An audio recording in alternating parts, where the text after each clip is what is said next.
Hello guys, for today's video ipapakita ko sa inyo kung ano ang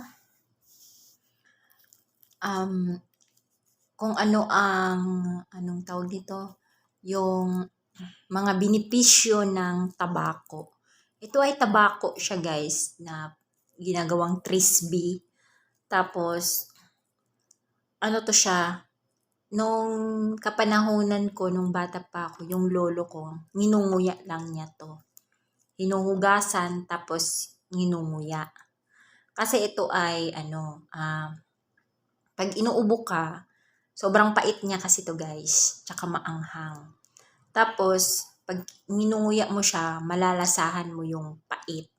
Tapos, yung lalamunan mo na makate, mawawala na siya. At tsaka, ito ay pampatibay ng ngipin.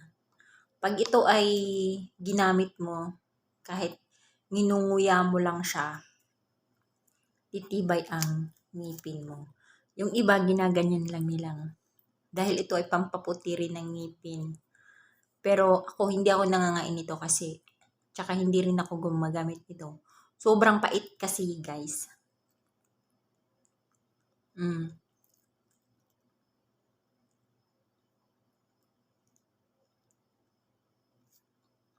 Sobrang pait talaga niya. Tapos,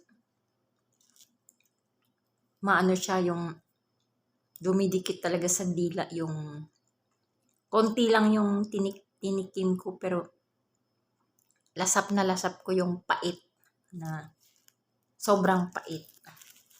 Ukay pait nang biglang kinain ko.